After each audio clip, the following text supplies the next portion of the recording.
All right. Yo, what's up? What's up, guys? How's everybody doing? I hope you're all good. Yeah, homeboy here looks exhausted. Me too. I don't know. It's the heat. It's a long week. It's also the heat. Yeah, whatever. One of the two. But nonetheless, I'll be alive. You'll be alive. Yeah, I've dealt with worse. I've gone on benders. I've survived. What's a bit of Let's time? not talk about benders. That's part of my story, though. Okay. Yeah. So, Okay. So this week's topic, we were wrestling with a topic title, but we were like, fuck it. We lost our marbles, so we like, dude, might as well. I lost my marbles. Yeah, dude, I lost my marbles. Basically what we're gonna talk about today is our experience with mental health or mental illness, lack thereof of mental health. Yeah. We have both. I think. Well, I've got my own. Yeah, it's like it's mostly what the depression and the parts of mania every now and again. But like, have you been diagnosed? Yeah. When? Let me see. How old was I? I think I was like 22. You were 22. Yeah, when I got diagnosed. Between 21 and 22, one of those two. Like I had an insane breakdown. Oh. Yeah. Like a lot of shit was happening, and then like school was just the final stress. It's just like my whole world just cracked. Yeah. And I found myself like crying while eating McDonald's, bro. Where? At home. Alone. No, but I didn't say. With the family. No, like everybody else had already eaten. Like I came home later. And but then like, I was a mess when I came home, nonetheless. Mm-hmm. And like I was crying. Like I nigga had to put down these chips, and like I went upstairs to my parents' room. And I was like, "Yo, guys, I need to go see a therapist." Wow, that's smooth. I was in tears. Like that was the only words I could get out. Like, yo, dude, I need to go see a therapist. That time my dad's on his tablet, my mom's watching TV, and like they shocked, obviously, because like, what the fuck, this is all coming out of nowhere. And then like all my dad said was like, okay, like nothing more. And then my stepmom came downstairs and she's like, "Are you alright?" And like because like those conversations people have about like step parents and whatnot. She was like, "Is it something that I did? Is it something wrong?" I'm like, "No." I even told him like, "No, this is just all like this all in my head. Just like shit is just too much for me now." And then like 2 days later, I went to go see a therapist. Yeah. And then we went through all that entire cycle. But that I feel like, well, in hindsight, that was a good move on my part. But yes, it opened up a can of worms. The therapy. Yeah, that took. Yeah, shit comes out, bruh. None of shit comes out shit comes out, yes, but then at the same time as well, it opened up a can of worms, like parts of myself that I didn't know I really had, like that I. How do I put this as not as blunt as I want to put it? Just be blunt, bruh. I'm gonna be blunt, so just be blunt. Okay, as blunt as I would put it would probably be. That's when I started, like, my substance abuse started, in a sense. After therapy. And being prescribed, like, hard narcotics. And then me being the inquisitive child that I am, actually going through that whole little sleeve that comes inside it. And reading everything. All the potential side effects and whatnot. Okay, but we all do that when you take meds, as you're supposed to. And then I feel like, for me, one of my side effects was like insane. Which is what? It was the one that I felt the most was irregular / intense orgasms. life, like you. Is this flexible? Yeah, it was flexible. I'm like, first time I beat my meat, and I I've never had my toes curled before, but my toes curled. I was like, yeah, this is the shit right here. And so I do more research.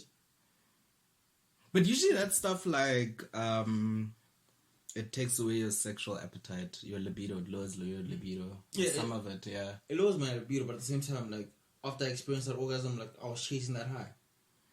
You were chasing the. I was chasing that high. That was no. In all my years, I've never felt what I felt that day. So that's the upside. You know, I think. Okay, it seems like you enjoyed your medication. I enjoyed it for a brief while, like, but then like I mean, they gave you like a 3-month script in the beginning. And then I went back for my second 3-month script. Like in the 4th month, I stopped taking it. Like it just built up like a huge stockpile of meds that I was not taking anymore. And then, how did you cope after that? By drinking. Oh, you replaced one with the other. I started just self-medicating with whatever made me feel happy, I would say. It made me feel good, which that in itself led to like a downhill slippery slope that I went on. Substance abuse. Yeah. Lots of drinking, lots of drugs, reckless sexual behavior. Actually, no. Surprisingly, that was not me. You went into the sex part. I was just literally about like just being high. Yeah. And having fun, that's it. That's mania. You went off your meds and you had a reaction. Yeah, and like intense and severe bouts of mania. So what were you diagnosed? Were you diagnosed bipolar or depression? Or? It was bipolar and depression. But like, but the depression, like that's something I knew like since I was 10. That like, yo, dude, you depressed. That's the thing. People are always like, yeah, no, I've always known since I was a kid that I had depression and all of that. But I mean, it hit me. Like, it hit me in my... How old was I? It was 26... What year was that? 2015? I was 24. When it hit me, when I moved back to PTA from Joburg. Yeah. And I think that's when I had my first episode. Yeah. But I think I had been having the episode because I remember back when I was at Vids from 2010 through to 2013, I was already abusing alcohol, like heavily, you know. Yeah. I was really, really abusing alcohol, drinking almost every day, a lot, you know. And at the time you think it's just like varsity culture, because it seems like everybody's doing it. I never thought that. From the moment when I started drinking heavy, I knew this is a problem, dude. I didn't. I was like, I'm living my life. There was a time I was drunk as shit. And I looked at myself and I'm like, dude, you understand? You've drank 2 bottles of alcohol today. By yourself? Not by yourself. It was me and another friend. Yeah. But that's like a bottle each, nonetheless. Yeah. And like, for what? So you had the... I've always been cursed with self-awareness. You were self-aware that it's a problem. I've always been cursed with self-awareness. Like, I could see myself doing some fucked up shit. And then in the back of my head, I'm like, dude, this is fucked up. You shouldn't be doing this. Nah. But then the spirit of fuck is just like, hey, dude, you in. For me, like, it was the guilt in the mornings after. Like, I think the morning after, like, a binge. Or, you know, once the money's finished and, you know, now you're just chilling in bed, you're just trembling, you're hungover, you haven't slept or eaten in days, and you're just trembling in the guilt, your bank account, you know, you're behind on schoolwork, shit you're gonna fail, and, you know, yeah, the shit you did when you were drunk, you know, yeah, bro, I mean, I would do some messed up things. No, I started doing fucked up shit when I was drunk, when I was also abusing substances. Okay. Yeah. Yeah. That is not... That combination. That, like... Yeah. Whew. Jesus. But for me, like, yeah, so I think I was I was unhappy, you know. You know my stories. I'm telling the others. You know, I went to varsity. I passed matric with distinction. Went to the varsity of my choice. Got my dream apartment. You know, I had it all, and I got a nice fat allowance. You know, and I was just living my best life. You know, and yeah, that money wouldn't last a weekend or two. Shit. It wouldn't last a weekend or two. I'd buy groceries. Like, when the money comes in, I know I'm ass buying groceries, you know. Then it just would... It's Friday night, it's gone. It's done. It's over. It's over. And then... Yeah, so then my friends would always be like, nah, bruh, like, the way you are when you're drunk, it's, like, not okay. And that time you black out. Like, you don't remember anything. You understand? Like, well, for me, it's like I'm on autopilot. Oh, yeah, you know? And they were like, the way you're drinking, it's like, it's not normal. You know, it's like you... And I'm like, but nah, I'm just having fun, you know.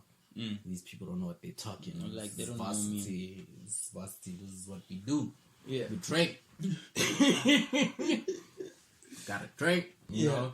Hit that Russian bear, bruh. Like... You was on Russian bear. Back then, bruh. Yeah, right. You didn't have a proper drinking problem, man. Talk to me when you're on that Pushkin, that mush guy. That yeah, Pushkin sometimes as well. I had a friend who liked Pushkin. How do you like Pushkin? Vodka's vodka, dog. Vodka's vodka. It's cheap vodka. Yeah, vodka's vodka. How the fuck do you say Pushkin's my brand? People like it because it's cheap. Because when the budget does not allow, it doesn't allow. That is true as well. So I would go on, right? Like I would and then eventually, you know, my ass failed, you know, and parents were like, come home. Come home.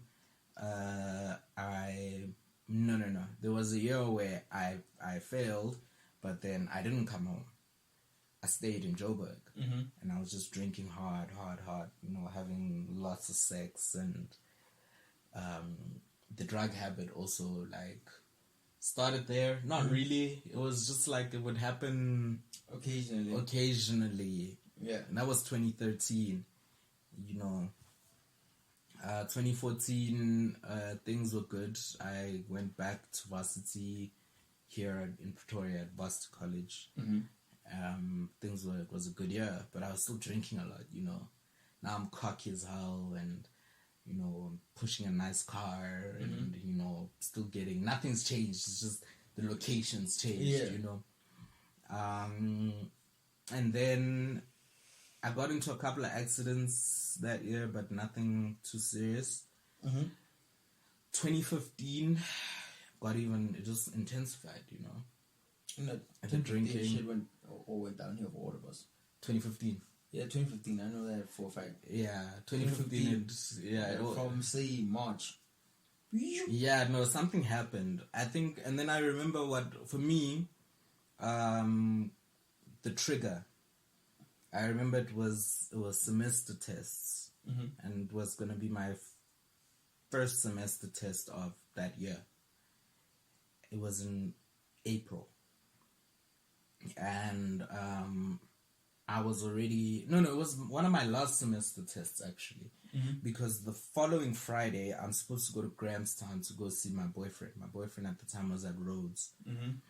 You know, and then, cool, I take a nap. I text him. I'm like, yo, babe, I'm taking a study break now, you know. And then I wake up, and I'm like, okay, no, I'm looking up buses to come down and all of that. Yeah. And he's like, actually, no, I don't think you should come through. I don't think this is gonna work, this long distance thing. And I'm like, what do you mean? It's like, nah, I kind of met someone else. Yes. You know, mind you, those niggas met my family, dog. Yeah. They didn't know the vibe. But nonetheless, you met the family. He met my family. He came up. He spent New Year's with us, bruh. You know, he went to Northwest with us, dog. You know, yeah. So I was completely devastated. I didn't study that night. I went to bed, I woke up, felt like shit. I don't remember what happened, but I know that I went on a bender for weeks. I went on a bender, drinking, disappearing, all of that, drugs, everything. And then I like crashed the car. I don't remember. I only remembered after the fact. Yeah. So I woke up at home, and then like, you know, my things were getting physical with my dad and stuff. Like, you know, he was beating me and shit like that. And so I didn't even know what happened because the car was there. It was totally trashed. I think I remember that when I saw that. When it was like the wheels were facing opposite directions. Yeah. Yeah, I remember that. You saw that? Yeah, I saw it. I was doing the garden and I'm like, the fuck is that? Yeah. And then people outside looking at the car, shaking their heads, going back inside, coming back out again, looking at the car, shaking their heads. Yeah. So I didn't know what happened, you know. I didn't know what I had done. They were like, did you crash into someone? Because the windshield looked some type of way, you know. Did I hit a pedestrian? I don't know. I was that wasted that I didn't know. Yeah. You know. So cool, I got the beating, whatever. I remember I went and my dad, he was getting ready for church or something. So I saw it as a chance to leave. I took my wallet, took my phone. I didn't even pack a bag, bruh. And I started walking. I walked to Vapatrand, to my friend's house. Yeah. And there they explained to me now I crashed into a wall and stuff. Yeah. So I disappeared.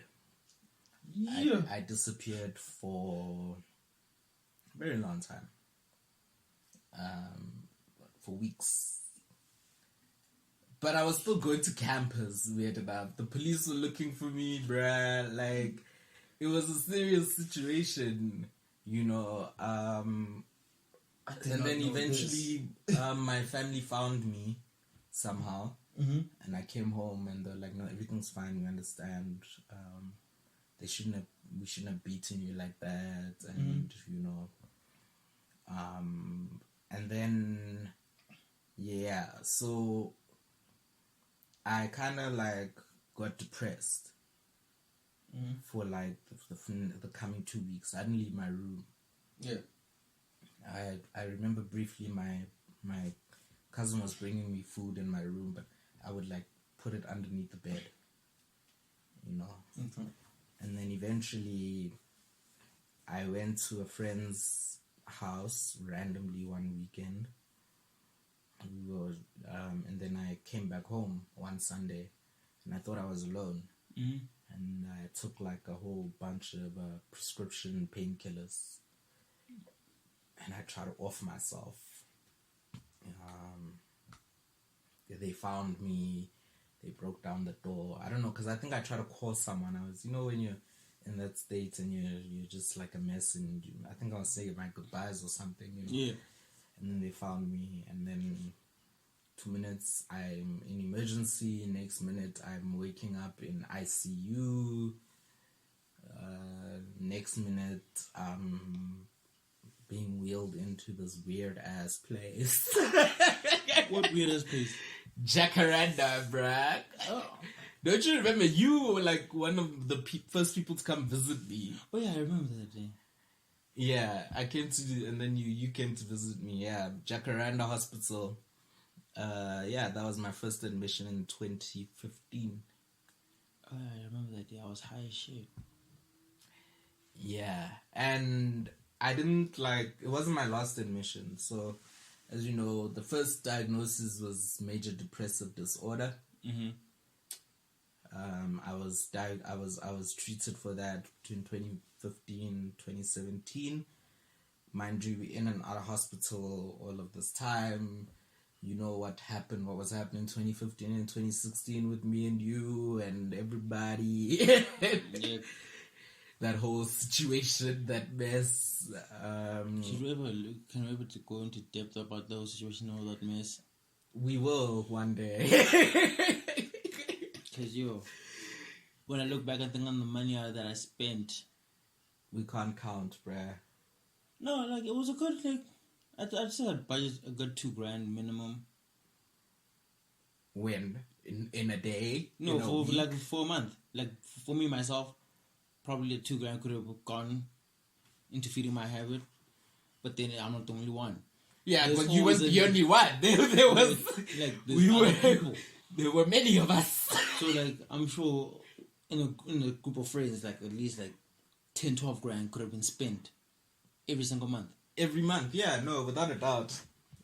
Without a doubt. But never mind that. I think we'll talk about the No, but like that plays a key role into everything, if you think about it. The money, of course. No, not that. The stuff we're spending the money on. Yeah. But I mean, I'm about to get to that. Okay, cool. Like, so 2017, I got like the diagnosis. When I decided to change doctors, because I'm like, something's gotta give. Yeah. Something's not changing. I'm taking these meds like I'm supposed to. I'm not feeling any better. And then I'm like, I'm still being compulsive and impulsive and anxious and all of that. So I changed doctors. He did we did the bipolar test. He said it's bipolar 2. Wait, I have a question. Why didn't they do the test with you the first time? I don't know what that guy did. Because like for me, when I first walked into therapy, right? Like maybe our first 3 sessions we talked, yes, but we also did like all the tests. Because like that first psychiatrist, I don't even want to name him. Like, because the same, like my therapist who treated me is the same one who treated my sister when she needed therapy, right? So like he did the tests, all of them. I found out a whole lot of shit about myself that I did not want to know, but nonetheless. I was like, oh yeah, cool. Here's like this is him. Like, and then he sat down with my parents after. Was like, okay, this is him. This is the profile. He has 1, 2, 3, right? In order to help him with 1, 2, 3, we need to do all of these steps. And then like, so like we all have like a clear understanding of exactly what's going on with me and my head. You're very lucky that they did it that way. Because like with me in 2017, I think that was the only real family meeting that took place where I was present. 2017 was key because now we got to the root of the problems. Bipolar 2 was a misdiagnosis as well. That's not what I have. But they unlocked the memory with the sexual abuse. Where I was like, I was sexually abused almost every day back when I was 6 years old, living with my gran in the rurals. And also the homosexuality thing. I thought I was out and I'm okay with it and all of that. Yeah. They knew, it's just we didn't talk about it. Like that. It's not I knew they knew, so I thought it's fine. Yeah. But it was important for me to actually tell my mom. Till this day, I haven't told my dad. I don't know if he knows. I'm sure he knows. I don't give a fuck. But anyway. Yeah. How can he not know? Anyway. Like, I feel like I said that. I'm like, this nigga's gay the moment I saw you. Exactly. So I told my mom. I told her that same day. I told her about the sexual abuse first. And then I told her about the sexuality thing. Yeah, it didn't go well. She was calm and stuff because she had heard it, but she refused to believe it, And I'm like, but it is what it is. And, till this very day, they've tried to save me so many times, but anyway, it ain't happening. It is what it is. It is what it is. But like still, same shit, in and out of hospital, different hospitals. But I was still using the same doctor, my private psychiatrist at the time, when I was still on medical aid. But eventually, I think last year was everything was fine. I was on medication, seemed to have worked for months. The anxiety was under control. I wasn't on any substances. I was clean and sober. Everything seemed fine. And then just one day, I just woke up and I disappeared. And I went and did the most for 3 weeks, hotel hopping, reckless sexual behavior, just being reckless with money, doing a lot of things that I'm not proud of, confined to a hotel room, with strangers coming in and out all the time, and during that process, during that time, it led to 2 anxiety attacks, I think. Yeah. And I was alone this time in the hotel room, and then eventually I was like, you know what, fuck it. I need to go somewhere. Yeah. And I went to Steve Biko because now the medical aid's finished, So I went to Tshwane district first. And then there they were like, no, I think you have bipolar 1. And no. Yeah, there was a time they also said, a few months earlier, they said borderline personality disorder, which I don't think is a real thing. Guys, I'm not going to throw you with all of the scientific facts and all of that, about what means what and all of that. You can go look that up yourselves. Otherwise just give me a shout out and I'll send you some links. Yeah. What I want to talk about actually is the effect that all of that has on the family unit. I think your family was very supportive.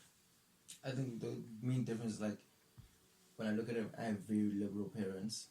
Actually, no, I won't say very supportive. My dad, when they found out, okay, cool. When the doctor confirmed, okay, this boy has depression, his bipolar 1, right? He was like, okay, and in order to help him, we need to get him some medication and to have him constantly come to therapy. Maybe the day later, he came to my room. He's like, okay, dude, me personally, he's like upfront, me personally, I don't understand why you would need pills in order to just cope. But if that's what they said I must do, that's what I will do. Because he didn't truly accept it, but it's in his head, I have no choice, really. No, they feel they have no choice. Because, no, if for him, he's scared of my mom. Because, he knows for a fact he can't let anything happen to her baby. Even to this day, while he's in his care. Yeah. Even to this day, I don't think my mom actually knows that I have depression. Yeah, and I think that's another thing is that they end up asking themselves, the parents especially, because my family is not very supportive. Or they'll say shit yeah, we are supportive. We let him go to the doctors and take his medication and all of that. But more than that. It takes more than that. And being in the life of somebody that has a mental illness. Now that the story is past, guys, if we bored you with the story, now real talk, okay? If you are a friend to somebody or a relative to somebody that has mental illness, them shoving them with medication and going to see a psychologist is not enough. Also, you need to know the kind of personality that they have. Tough love, where you're you're doing this to yourself. Why do you keep going in and out of hospital?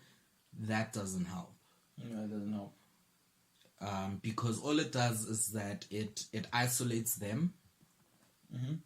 And let me talk for myself, where I've, you try and you reach out to certain people, but they're but you've been in and out of hospital so many times, we're fed up. It's not about you. I'm in and out of hospital because I'm sick. I have a chronic illness. It's not something you can take blood tests for and be this is the ratio of medication that you need. It's literally they're rolling a dice every time. They're rolling the dice every time. They have to sit with you and watch you over and over and over again. They feed you a cocktail for 3 months. Okay, cool. After 3 months, we'll revisit to see if we must not adjust something. Yeah.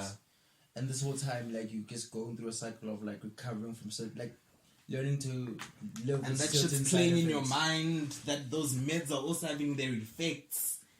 On top of that, you're dealing with life. No, but people should actually one day read just the effects of pills that people with depression, bipolar, anything, the side effects that those pills alone have. And who the hell would want to be on that shit? Lexman was the fry, like... Lexman did not work for me. You see, it wasn't strong enough. It wasn't strong enough for him, but for me, it worked. It works for people. It's the go-to. It's like... It's the entry level. For me, the entry level worked. But but then at the same time, I never went back to therapy after that. You see, I got to a point where I was just self-medicating. You see, until years down the line, I developed methods or coping techniques, which I'm still like learning. And for me, like my coping techniques, I'm an interdependent person. I can't cope alone. I need people on call to talk. You know. See, that's where we differ. I'm extremely introverted. Yeah, I prefer to do things by myself. Like, self-soothe. Yeah, self-soothe. Self-soothe. Like if you told me like I had to go to like a group therapy session, that would like be the like. For me, that would be helpful. That shit works. You see, for you, because like that's what you need, and then what I need is like completely different. That's what I'm saying. Like it's different people need different things. So when so-called normal people who do not have mental illnesses or mood disorders, they are like, why can't you be like Sibu? Because he self-soothes and he finds his own coping mechanisms. You understand? When you get a person like me, where my personality from childhood has never been that of a person who self-soothes. Do you understand? You have to look at the person's personality. So a support structure is very, very important for me. And with me, my support structure was not strong at all. To the point where it was borderline abusive. Emotionally abusive. They can't hit me anymore because the doctors told them, you're going to kill him if you do that. He's going to get a fucking stroke, or he's going to kill himself because of these nightmares, this post-traumatic stress disorder, the lack of sleep, anxiety. You understand? Yeah. So what do you move on to? If you can't do physical abuse, you do emotional. Yeah. And they do reverse emotional abuse and say you're the one that's being emotionally abusive by throwing your illness at us at whenever you're having all of these issues. And you don't do that. Maybe it is, but like it's not intentional. It's a symptom. It's a symptom. I don't even think it's manipulation comes with intention. You understand? So now with me, they were always like, no, you're manipulating, you know. You're using it to get a certain advantage or whatever. And I'm like, what fucking advantage are you going to get from all of this? You have any idea what it's like living in my head? Like... That's the saddest part. No one can truly know what goes on in another person's head. Exactly. To the point where as you actually want to die. Oh, dude. Those thoughts have played in my head since I was 10. Bruh, like, you have no idea what it's like to actually... the pain one has to go through to actually be like, I'm going to go and take 3 of these boxes of Tramacet. Tramacet is a Schedule 5 or Schedule 6 painkiller. It's not a tranquilizer. No. For me, I consider it horse tranquilizer. That's the shit you take and you're out. Yeah, it's what you... They gave it to me when I got circumcised. It's a post-op kind of... That's the shit you take and you feel nothing. And you're out. Yeah. Cold. It's a painful experience. And, you know, the idea that you're leaving people that you love, you know... that is even worse. Sometimes it's like it's catch-22. I'm staying alive. I'm keeping myself alive because I want to see my nieces and my nephews grow up. And what are they gonna think when their uncle is dead and he dies like this? You know. Another reason you want to die is because your family is telling you how much pain you're causing them. Yeah, like you just want to be done. It's not even about you anymore. It's about making sure that they will be much happier without you being there. You know? Like when it gets to that point where like those dark thoughts go into your head, it's hard for them to ever leave. Exactly. And then now but then they're not making things easier because now they're telling you shit constantly. You know, what a fuck up you are, why you are unstable, you're crazy. I remember that when I first told my mom, I was like, because the doctor told me I'm bipolar before I told her. We were in the car and I'm like, no, they say I'm bipolar. And she's like, so what? Basically, you're telling me you're crazy. That's what you're saying. And I'm like, that is not what it means. And mind you, this is a woman with a master's degree. I love my mom, like I love my family. But sometimes even the most educated people have the most narrow views or thoughts. Yeah, they just, when you think something like bipolar is, you're just crazy, and you know that's not the case. You know. Yeah. It is manageable, but it can take years to manage it. And unfortunately, this person is going to have bipolar for the rest of their lives. It's like HIV. It's like diabetes. It's like diabetes. You're going to be on these meds. They might decrease over time. But point is, you probably going to need to be on medication for the rest of your life. Unless if... Like medication and then also watching your triggers. Like for right now, I'm paranoid about the relationships I get into. Really? Yeah, like I'm constantly fixating on somebody's red flags. Okay. And I get to a point where I want to discuss it all the time. Whereas in normal circumstances, you let it go.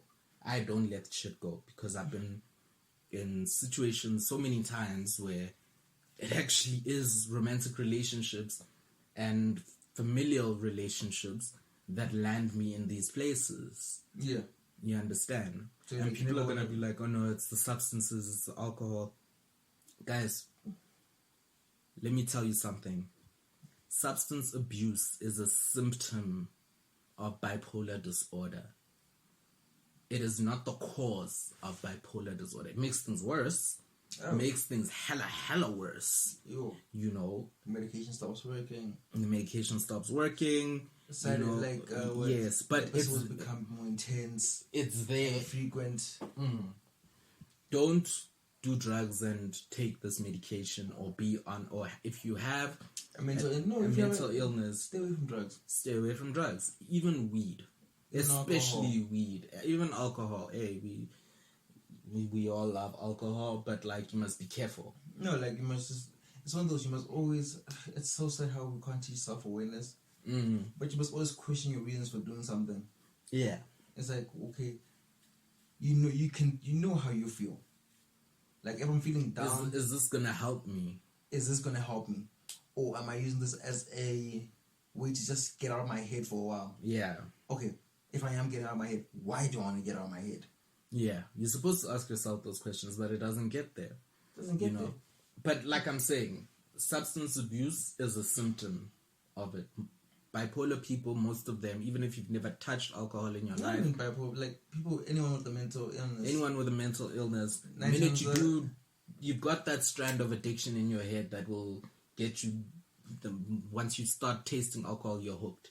Or like, no, it's not even just alcohol, like, once you find that one particular substance that agrees with you and your that you can cope with, that you can manage in your head, it's like you're fucked. Yeah, because you're like, it works for me. It's not even that you're fucked because like the first couple of times is amazing. Yeah. And then only down the line do you realize, oh shit, I am fucked, and it's too late. You look back and you look around you and you're like, fuck, dude. No, it's not even look around. You just like it stops working. It just becomes like a habit now. And like you're fucked. But when it becomes a habit, you're fucked, basically. Yeah.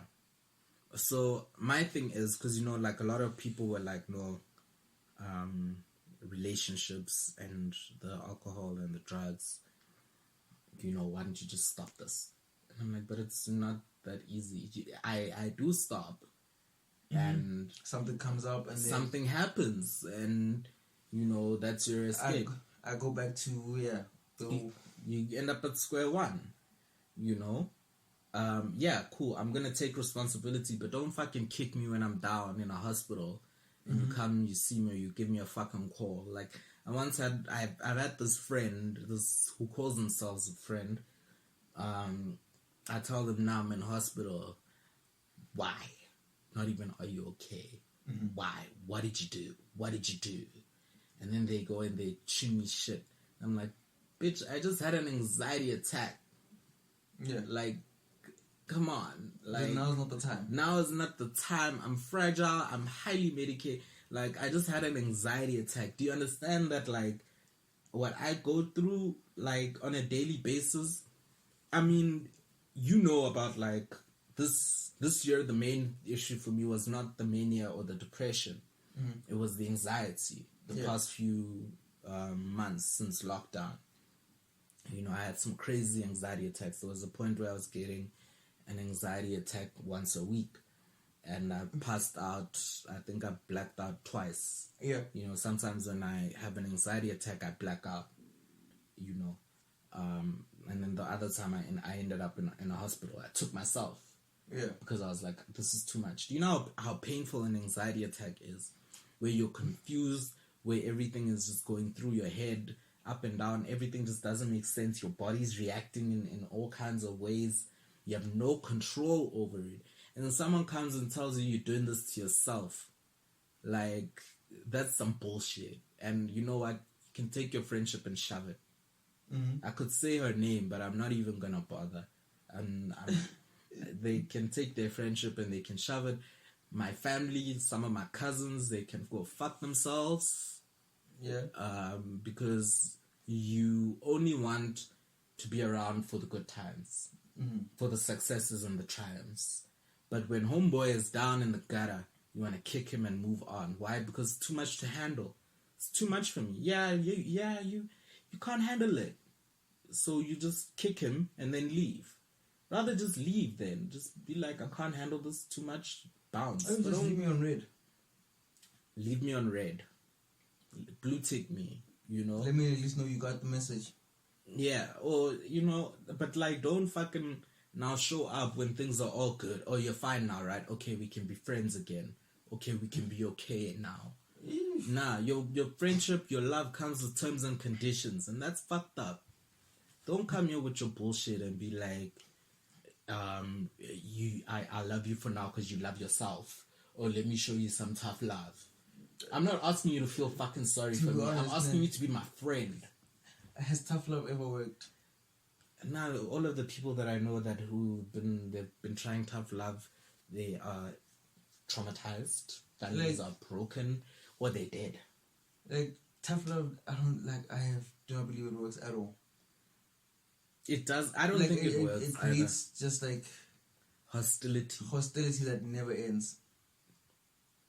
Like, and resentment, because you'll get better, but you will never forget what those people did to you when you were low. And already, and if you try and bring it up, like, no, I was just doing it for you to like. Because I love you. Because I love you. Yeah, like, that's that bullshit. Guys, don't fucking do that to your friends. If a friend going through the most is too much for you, just be like, hey, this is too much for me. I can't handle it. Do it in a polite way. Don't be like you're fucking doing this to yourself. Like, it's the same thing over and over and over. Yes, it is the same thing over and over. Be honest up front with them. Okay, dude, this is too much for me. Here's why it's too much for me. Like, people are understanding. Yeah, like, but don't kick a dog when it's down. Don't kick a dog when it's down. Let me know. You can't call me when you're down. Yeah. I'm not that friend that you call. Yeah. And in fact, if you're not that friend that I call when I'm down, I'm not calling you, period. Ever. When things are good too. Watch me get married and be happy.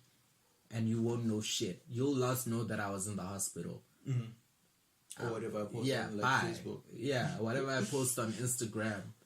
Yeah, you'll be like, I thought you were in hospital. You going through the dance. Why don't you tell me you're fine now? No, don't even. You know, yeah, damn right. I'm fucking angry, bro.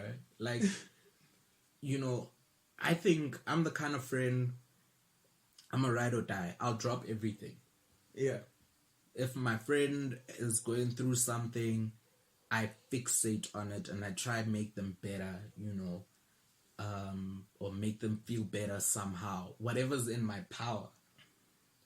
You know, if you fucked up, cool. I'll tell you fucked up, but I'm not now going to hold the friendship on ransom. Yeah, no. You understand? Okay, there is a friend who his issue is more of an addiction and an addiction one, and I offered to help him. I went the extra mile for him, where I was like, I'll bring you up from the Eastern Cape, take you to rehab, you know, I'll sign for you at the rehab and all of that. I was organizing for it, and he disappeared on me. And that's I had to cut ties with him, and I did it in a civil way. I was like, look, if you don't show up on that bus, then I can't help you anymore, because I don't know what else to do for you. But just don't call me when you're wasted and things like that. Yeah. You know, don't call me when you're wasted. And I mean, what else can you do in a situation like that? But I would never, if he calls me and he's like, he's in hospital right now or whatever, I'm not going to kick a dog while it's down. I'm like, you should have listened to me that time. You should have listened. I told your ass. So that's not okay. That's the last thing a person wants to hear. That's not love, guys.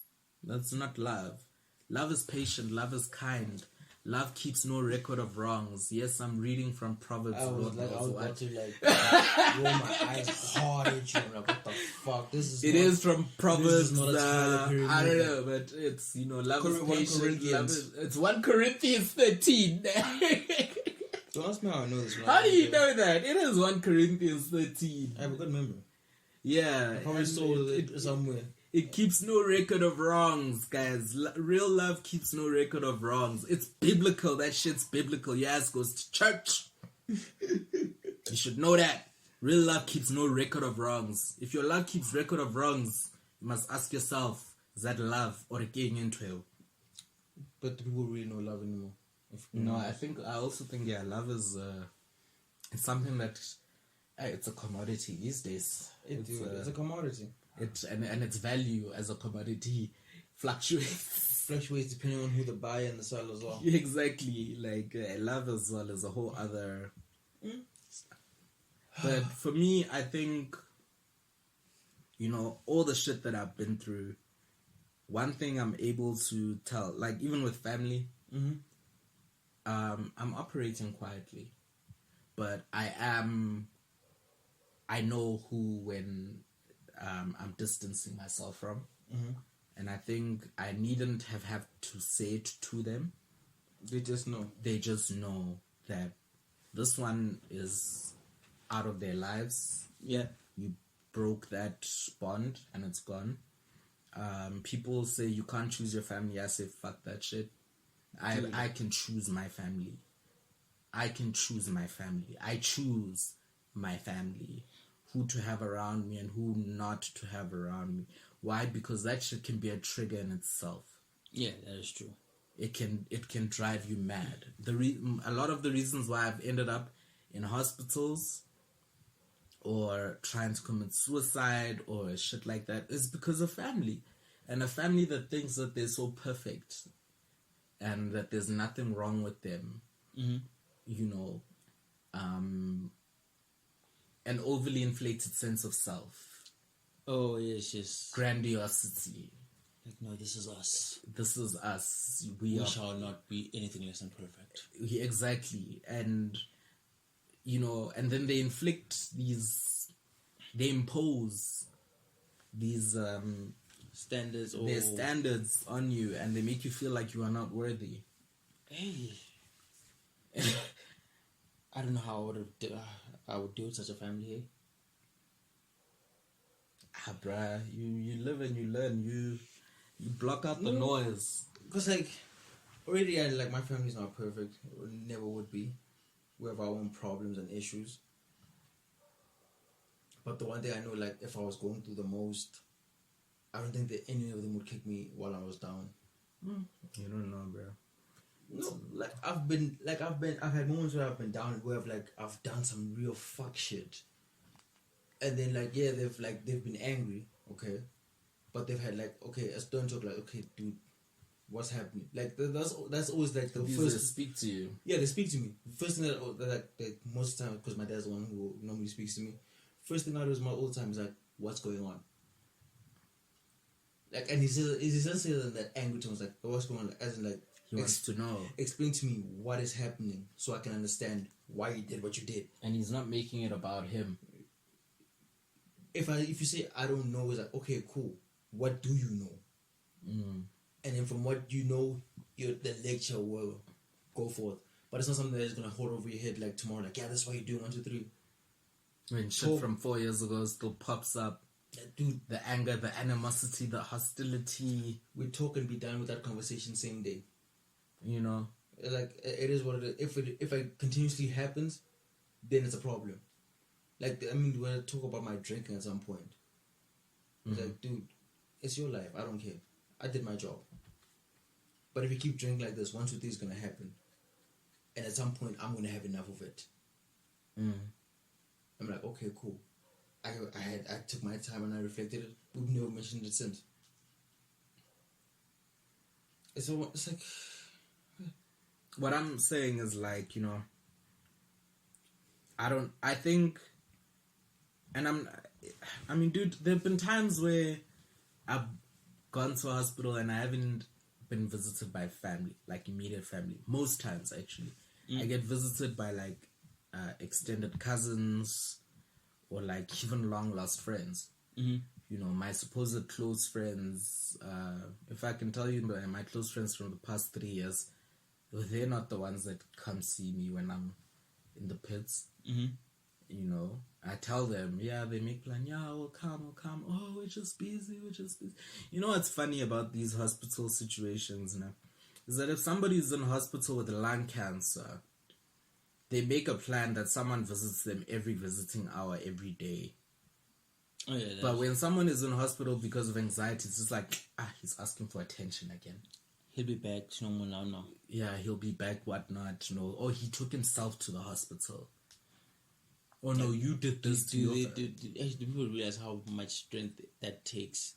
To take yourself to a hospital? No, not even that. Like, just number one, to be going through the most, realize, shit, I am going through the most.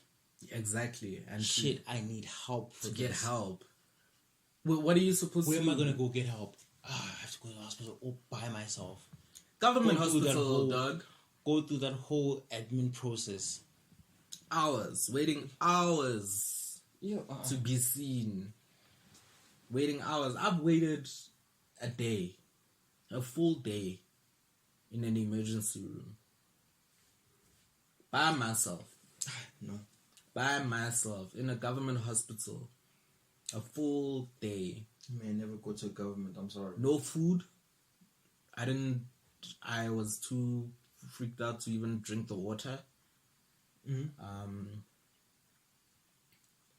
Just waiting just to get help. Eventually, you know, you cause a scene and you're like, look, what must I do? Must I slit my wrists to get some help here?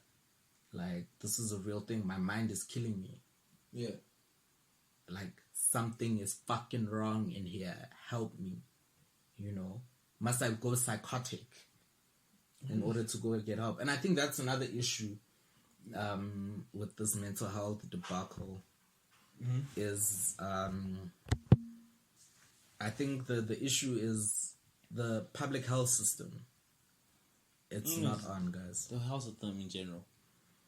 Yeah? The health system in general. Public health, you don't get help. Private, they just feed you full of drugs. They feed you full of drugs and try to keep you coming back. And schedule more consultations. And try keeping you coming back. Do you know how much a consultation is? Yeah, it's over 1,000 rand. My nigga. For like 40 minutes of someone's time. Not even 10, 15. A psychiatrist, you see them, they write you a script. A psychologist is an hour. It has to be an hour. Yeah, I've only ever gone to a psychologist. I will never go to a psychiatrist. Psychiatrist, 15 minutes, maybe 1,700. Like, no. And then now you go but then that's where you're gonna get the care. It's better than a government. No, it's better than a government, right? But at the same time, at government you're fighting for beds, bruh. You're fighting for beds, but like, dude, you're sick but not sick enough. It's a racket. Like, I've had one hospital stay. Thankfully, medical aid was covering at that time because I was still covered under it. And even my dad was looking at the bill like, what the fuck is this? Like, yeah, they charge you for the tiniest things. Even the tape they used to put the plaster on. Like, what the fuck is this? Gets put on the bill. Like, okay, it's serious, yes, but like, dude, come on. It's preposterous. Like, one thing, like mental health help should be accessible, easily accessible. It shouldn't be so it shouldn't be like something only for me that the wealthy can afford. Yeah, and I mean, they do poor, say and if you're poor, bipolar is a rich man's illness. If you're poor, you must just think. Dude, it is a rich man's illness. How much is Lexum entry level without copayment? A lot of money. Without copayment. I pay cash now, bruh. I can tell you straight up how much my meds can cost. Nigga. I can tell you my meds cost, and this is the cheapest low tier meds. This is like the real asking meds. them for generics, like alternative, like. There's medication that they don't prescribe at government hospitals because it's too expensive. I don't blame them, dude. Like, I remember there was when I was at Tshwane District Hospital. Mm-hmm. It got to a point. My last few days there, they're like, dude, we don't know what to do for you. Nothing is working. Mm-hmm. We should just go home. I'm like, but this medication you're giving me is not working. They're like, the medication you... Basically, here and there, what they were basically saying is, we cannot afford the medication that you need. That the meds that you have, that you need, we don't stock. We don't stock, and you need to... We need this bed, so you got to leave. Like, no, it's not... We can't help you anymore. Like, we don't know what to do for you. It's better that we give this bed to someone else that we can at least try and help. Because, like, we've exhausted all our options here. And that's sad. That has to come to that. And that time you're there, you brought yourself there. I brought myself there. I was like, I want help. I'm not running. It smells like fucking urine and blood in that motherfucker. When someone comes and sees me, they fucking scared for their lives because there's crazy ass people with shit all over them on there. Like literally, someone's got shit on. Like, it's a scary environment, but you go there because you need help. And if you have money, you go private. But then that's a call right there that you're paying. Well, I mean, if you've got money, money, medical aid or cash money? Medical aid, even cash money, because like medical aid doesn't cover everything. Medical aid only covers 21 days, bruh. No, 21 days for certain conditions. If it's not chronic, they'll be taking it out of your hospital cover, whatever thing. Yeah, there's certain things medical aid doesn't cover. In terms of mental illness. Yeah, in terms of mental illness. In terms of mental illness, it's only 21 days. No. If you're on the top of the top, I know they give you 21 days full treatment at your Akiso or whatever. And after that, that's for a year. That's for the whole year. And 21 days is really not enough. It's not enough. So you're stuck with, like, in between a rock and a hard place. After 21 days and you still need help, you have to pay cash now. Yeah, and that's about, 50,000 rand a week? Like, dude. Or you go to government. Like, this is why I would not wish a mental health, like, illness on even my worst enemy. And I have niggas that I hate, but I would not want that on them. It's like, it's a never-ending expense. Never-ending troubles. It never ends, bruh. Like, right now, I don't even know. Like, I don't know where to get medication. They discharged me without telling me which hospital I should be going to get medication. I go to this hospital, they tell me to go to that clinic, which tells me to go to that hospital, which tells me to go there.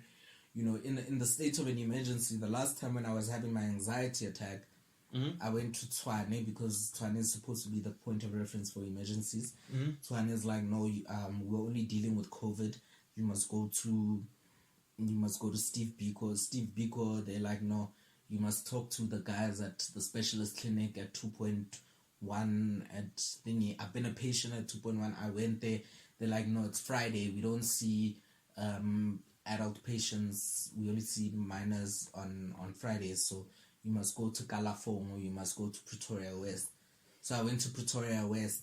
I waited so many fucking hours for someone to come take me to Pretoria West. When I get to Pretoria West, I wait even more hours to go get seen. I got admitted at 1 a.m.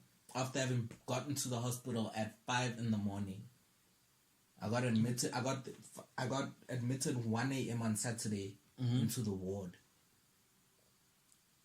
Imagine, bro. Like, I know. Only to get discharged a few days later, not because I'm better. The doctor straight up told me, look, we're discharging you not because you really are fully better, but because we need the beds. And we can't. For me, it was so much hell that I was relieved to get out of there. I felt better. But now they didn't tell me where I'm supposed to go get my medication. I'm getting sent pillar to post. You got sent pillar to post to get to the bed. Exactly. Dude. So, it is what it is. I never want to lose my marbles again. You don't want to lose your marbles again? Nah. Alright, guys. That's why I'm on a strict thing, you know. So, I think from my end, do you have like your 2 cents to advise to that person that might be suffering from mental illness? Seek help. Stay away from drugs. There's that. Always stay away from substances, guys. For me, it's not easy being black, young, in a black family that does not understand. Mm-hmm. But keep holding on. Actually, develop a support structure. Find friends. Even if it's online. I like this thing on Twitter where people are talking about it. I have my own 2 cents about that one, though. Okay. Some of them I feel like it's a need, like, to belong. Like, it's not, they're not being authentic. About their mental illness? Yeah. But you never know, and you can't say anything about that. I just hope that it is. Yeah. Because, if you're looking for friends on social media to support you, they're everywhere. When I had my anxiety attack, I had Nyeleti who was calling around people. Right. Mm-hmm. Shout out Nyeleti. Thank you so much again for that day. And, there are people who I haven't met who have been extremely supportive, who care and who understand. In comparison to so-called normal people. What I'm saying is, you're not alone, bruh.